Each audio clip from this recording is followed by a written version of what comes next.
Namaste.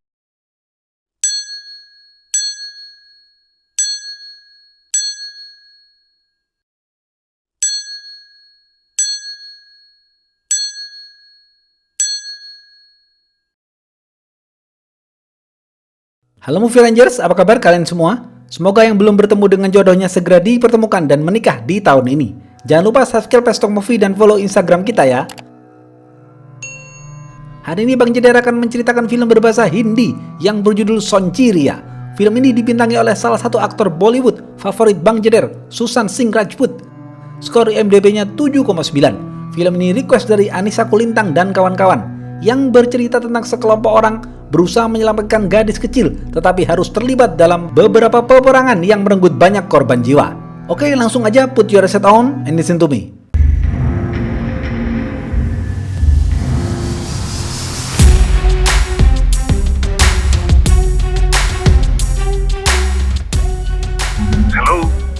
Pemeran-pemeran film ini ada Lakna, Vakil, Mansingh, dan Kapolsek. Ada Sonchiriya, Indu, dan si bocil anak lelaki Indu. Tahun 1975 terjadi banyak pemberontakan di India, khususnya di kota Chambal. Pemberontak terkuat saat itu adalah kelompok Mansingh. Mereka semua berasal dari kasta Thakur, yaitu kasta rendah. Mereka terdiri dari Mansingh sebagai pemimpin, Vakil sebagai wakil, Lakna sebagai penjaga Mansingh, dan lain-lain. Mereka mempunyai prinsip kuat yang mereka junjung tinggi, yaitu membantu dan melindungi kasta mereka, kasta Thakur. Mereka semua terus berpindah-pindah tempat menelusuri lembah.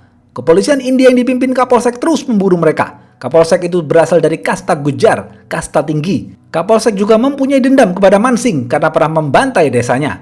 Suatu hari, pasukan Mansingh berjalan dan menemukan ular yang sudah mati. Mereka percaya bahwa ini merupakan pertanda buruk. Mereka mencari rute lain tapi dilarang oleh Mansingh. Mansingh dengan bijaksananya memindahkan bangkai ular itu ke pinggir dan berdoa. Mansingh menginstruksikan untuk terus melewati rute ini. Lalu mereka menemukan sumber air. Mereka berhenti sejenak untuk beristirahat. Tiba-tiba, Lakna dan Mansingh diperlihatkan sosok bayangan gadis cilik. Lakna dan Mansingh seperti ketakutan dan merasa berdosa. Mereka berdua pun mengobrol. Lakna mengatakan, "Dulu aku bangga menjadi pemberontak, sekarang aku malu." Kemudian datanglah Benny dan asistennya. Mereka berdua ingin menjual senjata dan bertemu dengan Mansingh. Benny mengatakan kepada Mansingh, "Pulia dan pasukannya sekarang berkemah di lembah Naroda dan ingin membunuhku." Mansingh membalas, "Kau sudah berdosa dengan Pulia. Kau harus membayar dosa itu." Benny akan memberikan senjata gratis kepada Mansingh asal Mansingh membunuh Pulia. Setelah itu, mereka semua tidur di sana. Malam hari, seorang informan loyalis Mansingh bernama Lachu memberikan informasi kepada Mansingh bahwa akan ada pernikahan di desa Gujar dengan mahar emas sebesar 1 kilogram. Lachu merekomendasikan agar Mansingh merampok di pernikahan itu. Lachu tiba-tiba menangis dan bersujud kepada Mansingh, tapi tidak jelas apa yang dibicarakan. Mansingh menyuruh Vakil memberikan uang 100.000 rupiah kepada Lachu untuk pengobatan ayah Lachu yang sedang sakit. Lalu Mansingh dan anak buahnya rapat karena besok mereka akan menjara desa Gujar. Lakna tidak setuju karena insting Lakna mengatakan Kapolsek berada di dekat desa Gujar, tapi Mansingh tetap memutuskan besok mereka akan menjara ke pernikahan di desa Gujar. Besok pagi, acara pernikahan itu berlangsung dengan meriah. Mansingh dan pasukannya datang untuk merampok dengan sopan. Lakna diperintahkan Mansingh untuk berjaga di bagian belakang rumah pengantin. Mansingh menggunakan toa dan mengatakan, "Hai warga Gujar, biarkan kami merampok dengan tenang dan tidak ada pertumpahan darah. Kami tidak ingin membunuh siapapun." Keluarga mempelai disuruh berkumpul dan tidak melawan. Mereka pun menurut saja. Mansingh juga bertanya dengan sopan di mana kamar pengantin. Keluarga itu lalu menunjukkannya. Mansingh dan Vakil lalu mengambil mahar perhiasan emas. Mereka tidak mengambil perhiasan yang menempel di tubuh pengantin karena mereka menghargai sang pengantin.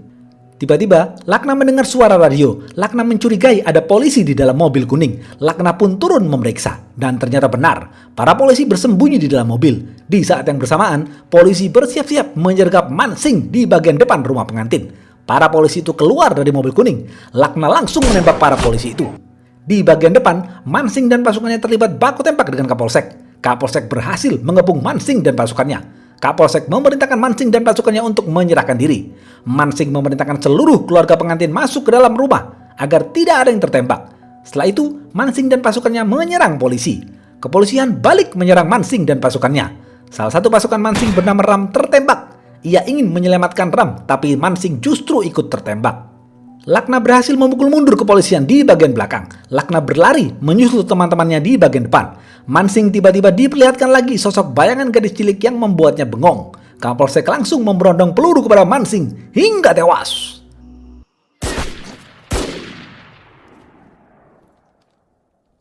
Lakna dan Fakil kaget melihat pemimpinnya tewas. Lakna, Fakil, dan pasukan yang tersisa kabur menyelamatkan diri. Kapolsek merasa senang karena sudah membunuh setengah pasukannya Mansing. Kapolsek mengarak keliling jasad Mansing dan setengah pasukannya keliling kampungnya di desa Gujar. Orang-orang di kampungnya yang mayoritas dari kasta Gujar membenci Mansing karena Mansing berasal dari kasta Takur, kasta rendah. Terlihat dua anak buah Kapolsek yang berasal dari kasta Takur tidak suka dengan cara Kapolsek karena merendahkan kasta Takur. Karena Mansing sudah mati, Fakil sekarang menjadi pemimpin pasukan Takur. Mereka terus menelusuri lembah. Beberapa dari mereka percaya bahwa ini adalah kutukan karena melewati rute ular yang sudah mati. Fakil menyalahkan Lacu karena dialah yang merekomendasikan Mansing menjarah di desa Gujar. Fakil menuduh Lakna berkhianat dan tidak menjaga bagian belakang rumah pengantin, sehingga membuat Mansing tewas. Dua sahabat Lakna yang berjaga di bagian belakang tidak terima dan membela Lakna. Lakna kemudian memberikan opsi untuk menyerahkan diri kepada polisi. Mereka semua adu mulut karena berbeda pendapat. Setelah perdebatan reda, mereka semua melanjutkan perjalanan. Mereka ingin pergi ke rumah dokter karena Ram terkena tembakan. Di tengah perjalanan, mereka bertemu dengan Indu dan Sonciria yang terluka. Indu berasal dari kasta Takur. Indu mengaku bahwa Sonciria juga berasal dari kasta Takur. Ia sedang melarikan diri dari kampungnya. Ia meminta pertolongan agar dituntun membawa Sonciria ke rumah sakit. Fakil menolak, tapi Lakna ngotot untuk membantu Indu karena prinsip mereka adalah menolong sesama kasta Takur. Indu dan Sonciria ikut bersama mereka. Beberapa jam kemudian, mereka sampai di rumah dokter yang berasal dari kasta Takur. Dokter itu lalu mengambil peluru di badan Ram dan memeriksa Sonciria. Dokter mengatakan Sonciria terluka parah, rahimnya harus segera dioperasi. Ia harus segera dibawa ke rumah sakit Dolpur. Barulah di sini kita tahu bahwa Sonciria telah diperkosa. Dokter itu lalu menyuruh asistennya untuk membeli obat di apotek. Saat di apotek, asistennya diancam polisi karena takut asisten dokter itu membocorkan bahwa Fakil dan pasukannya ada di rumah dokter. Saat dokter itu ingin menyuntikkan obat ke tangan Sonciria, dokter itu baru sadar ternyata Sonciria berasal dari kasta Jirsa, kasta rendah yang tidak boleh disentuh. Dokter dan Fakil marah kepada Indu karena berbohong. Mereka semua ribut sendiri. Kapolsek dan pasukannya datang dan berhasil mengepung rumah dokter. Kapolsek memerintahkan mereka untuk menyerahkan diri. Dengan cerdasnya, Lakna meledakkan gas untuk menyerang polisi. Mereka semua saling serang. Lakna menodongkan pistol kepada Kapolsek, tapi Lakna tidak menembak. Lakna hanya memukulnya hingga terjatuh. Fakil, Lakna, dan pasukannya berhasil melarikan diri menggunakan truk yang mereka rampok di tengah jalan. Dan dengan berat hati, Fakil mempersilahkan Lakna membawa Sonciria yang berasal dari kasta rendah. Tetapi justru Ram tertinggal di rumah dokter. Saat di perjalanan, Sonciria mengeluarkan darah. Salah satu pasukannya merasa jijik karena Sonciria berasal dari kasta rendah. Ia pun berpindah tempat duduk. Tetapi Lakna yang berhati mulia justru mendekati dan menghibur Sonciria dengan permainan sulap. Lakna memberinya permen. Mereka semua berhenti di sebuah kuil untuk berdoa dan makan. Lakna dan dua sahabat yang berencana menyerahkan diri karena sudah lelah menjadi pemberontak. Mereka bahkan berkhayal jika sudah bebas dari 14 tahun penjara, mereka akan bertani. Saat mereka sedang asyik makan, tiba-tiba datanglah beberapa lelaki yang mengaku keluarga Indu. Ternyata Fakil yang memberitahu mereka keberadaan Indu. Mereka adalah abang ipar Indu, suami Indu, dan si bocil anak lelaki Indu. Indu ingin melarikan diri dari keluarganya. Sambil menangis, Indu mengatakan Sonciria telah diperkosa. Abang iparnya membalas, tidak apa-apa Sonciria diperkosa karena ia berasal dari kasta rendah. Sonciria telah membunuh ayahku, aku ingin menghabisinya sekarang. Indu membalas, bukan dia yang membunuh ayahmu, tetapi akulah yang membunuh ayahmu karena dia adalah pendosa. Barulah di sini kita tahu bahwa Indu telah membunuh mertuanya. Suami dan abang ipar Indu marah mendengar hal itu. Si bocil yang merupakan anak kandung Indu langsung menampar Indu. Mereka lalu menyeret Indu dan Sonciria. Karena merasa kasihan terhadap Sonciria, Lakna mengangkat senjata ingin melindungi Indu dan Sonciria, tetapi Fakil tidak sependapat dengan Lakna. Lakna menyandra adik Fakil agar semua orang menurunkan senjatanya. Mereka kemudian terpecah menjadi dua sekarang. Tiba-tiba, si bocil berusaha menembak Lakna tapi meleset dan malah membuat adik Fakil terbunuh. Lakna membawa Sonciria kabur melarikan diri. Fakil sedih dan mengkremasi adiknya. Setelah itu, Fakil lalu memburu Lakna karena ingin balas dendam. Kapolsek mendatangi kuil itu. Si bocil mengatakan kepada Kapolsek, Fakil dan Lakna kabur melewati lembah itu. Si bocil dan suami Indu bergabung dengan Kapolsek untuk mencari Indu. Si bocil itu ingin melakukan balas dendam kepada Indu atas kematian kakeknya. Lakna, dua sahabatnya, Indu, dan Sonciria, mereka berlima naik perahu melintasi lembah. Di perahu itu, Indu menceritakan tentang masa lalunya secara tersirat kepada Lakna. Indu hanya mengatakan, Sonciria hidup seorang diri setelah ibunya meninggal karena kolera. Aku yang merawatnya dari kecil. Bagaimana denganmu, Lakna? Kau sepertinya membawa beban yang sangat besar. Lakna menjawab, bukan beban, tetapi hutang moral kepada kasta Gujar. Barulah di sini diceritakan fakta masa lalu Lakna dan Mansing. Dulu, Mansing dan pasukannya mendatangi desa Gujar, desa tempat Kapolsek tinggal. Mansing dan pasukannya mencari seseorang bernama Balkandia, karena Balkandia sudah membunuh 3 orang pasukan Mansing.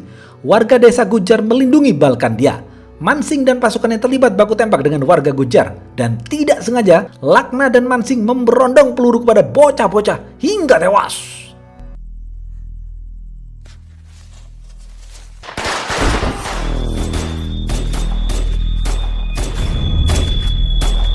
Sejak itu, Lakna dan Mansing merasa bersalah dan terus terbayang-bayang bocah-bocah itu. Padahal, Mansing dan Lakna tidak pernah membunuh anak-anak. Kemudian, pasukan Mansing membantai seluruh desa Gujar. Sejak itu, Kapolsek ingin membalaskan dendamnya kepada Mansing dan pasukannya. Mereka berlima pergi ke tempat Beni untuk mencari bantuan di sana. Lakna juga merencanakan sesuatu kepada Beni. Fakil dan pasukannya terus memburu Lakna. Fakil yakin mereka menuju ke desa Lacu. Sesampainya di desa Beni, Lakna meminta bantuan mobil agar Sonciria segera dibawa ke rumah sakit. Beni bersedia membantu mengantar Sonciria besok pagi, dan malam itu mereka berlima menginap di rumah Beni. Sebelum tidur, lagi-lagi Lakna menghibur Sonciria dengan sulap. Lakna memberinya permen. Lakna juga memberi pisau kepada Indu untuk berjaga-jaga di malam hari. Malam hari, saat semua tertidur, Beni menyelilap masuk ke kamar Indu untuk memperkosanya, tetapi Indu dengan cepat memukul Beni hingga pingsan. Indu lalu mengikat Beni dan memanggil Lakna. Lakna lalu memberondong peluru kepada penjaga rumah Beni hingga tewas. Mereka berlima kabur dengan membawa Beni. Tiba-tiba, Beni mempunyai pisau di tangannya dan menyayat leher salah satu sahabat Lakna hingga tewas. Lakna marah dan memukul Beni hingga pingsan. Mereka sekarang hanya berempat. Mereka terus berjalan menuju rumah sakit. Fakil dan pasukannya sampai di rumah Lacu. Fakil bertanya di mana keberadaan Lakna. Lacu tidak tahu di mana keberadaan Lakna. Fakil memukuli Lacu. Fakil bertanya kepada Lacu, apakah kau melapor ke polisi saat kau merekomendasikan Mansing ke desa Gujar? Lacu mengatakan, tidak, aku tidak mungkin berkhianat kepada Mansing. Aku sudah mengatakan kepada Mansing bahwa ada pernikahan di desa Gujar dan polisi sudah mengepung di sana. Tetapi Mansing tetap memutuskan untuk pergi karena ingin membiarkan Gujar balas dendam kepadanya. Karena Mansing pernah tidak sengaja membantai bocah-bocah di sana. Barulah di sini Fakil sadar ternyata tuduhannya selama ini ke Lakna salah. Mansing sengaja mendatangi pernikahan di Gujar untuk memberikan kesempatan warga Gujar balas dendam kepada Mansing. Fakil marah dan menangis kepada Mansing, tetapi tidak ada gunanya karena Mansing sudah tewas. Fakil sekarang berbalik ingin membantu Lakna. Kapolsek, suami Indu dan si bocil terus memburu Indu. Si bocil itu ingin membunuh ibu kandungnya sendiri karena ia sudah membunuh kakeknya. Terlihat kedua polisi yang berkasta Takur sangat membenci Kapolsek karena Kapolsek yang berkasta Gujar sudah merendahkan kasta Takur. Kapolsek mengatakan bahwa kasta Takur sama seperti hewan. Kapolsek mendapatkan laporan dari radio bahwa Lakna berada di desa Beni. Kapolsek dan pasukannya langsung pergi ke desa Beni. Lakna menggendong Sonciria menuju rumah sakit. Di tengah perjalanan, ia bertemu dengan musuhnya, yaitu Pulia dan pasukannya. Mereka langsung memukuli Lakna. Lakna lalu berteriak menyuruh menghentikan perkelahian ini. Lakna mengatakan, "Hei Pulia, aku membawa hadiah untukmu." Lakna lalu memberikan Beni kepada Pulia. Saat melihat Beni, Pulia langsung memukul Beni dengan pistol hingga tewas.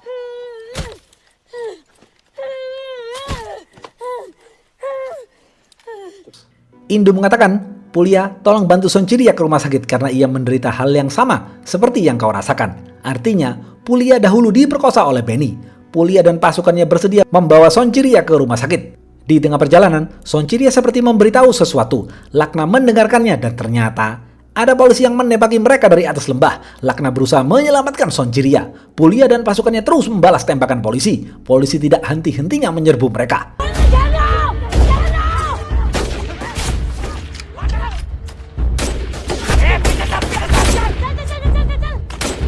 Lakna, Pulia dan pasukannya terjebak di lembah itu. Kapolsek menyerang mereka dengan membabi buta. Mereka terus berusaha melindungi Sonciria. Fakil dan pasukannya datang membantu Lakna. Fakil menyuruh pasukannya melindungi Lakna. Pulia menyuruh Lakna dan Indu membawa Sonciria ke rumah sakit. Fakil berada di belakang Lakna untuk melindungi Sonciria. Akhirnya, Fakil tertembak. Fakil menyuruh Lakna terus berlari, tapi Lakna justru membantu Fakil dan membuat dirinya juga ikut tertembak. Mereka bersembunyi di bangunan kosong. Fakil mengatakan, Mansing sengaja ke pernikahan di Gujar untuk menebus dosa-dosanya. Lalu Sonchiria mendatangi kita semua agar kita bisa menebus dosa-dosa kita.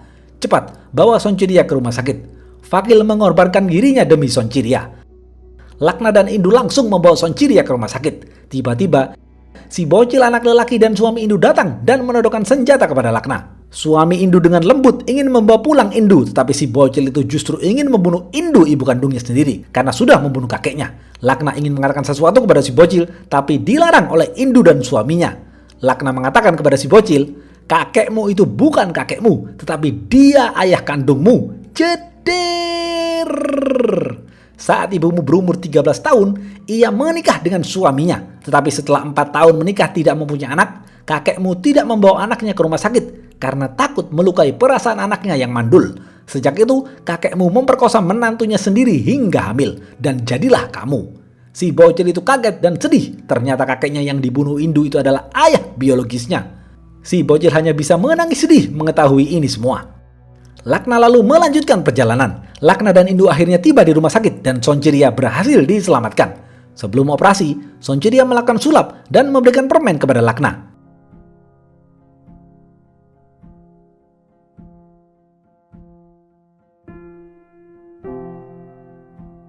Artinya, permen pemberian Lakna itu Sonchiria simpan untuk diberikan kembali kepada Lakna. Lakna lalu istirahat sejenak dan meminum air. Kapolsek datang bersama pasukannya. Lakna ingin menyerahkan diri kepada polisi, tetapi Kapolsek justru menembak Lakna hingga tewas.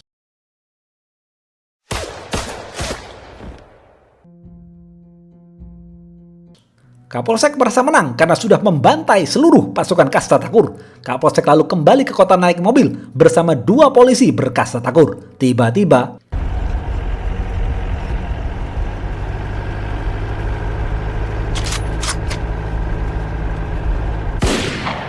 polisi berkasta Thakur itu menembak Kapolsek hingga tewas. Habis. Apa pesan dari film ini? Kita semua adalah manusia sama di mata Tuhan. Kita semua adalah keturunan Adam dan Hawa. Tidak ada yang membeda-bedakan manusia. Kita hanya dibedakan oleh apa yang sudah kita lakukan. Jika kita melakukan hal-hal yang baik, maka kita akan menjadi manusia yang baik. Jika kita melakukan hal-hal yang buruk, maka kita adalah manusia yang buruk. Oke, segitu aja video kali ini. Jangan lupa like, comment, and subscribe ya. Stay watching and see you.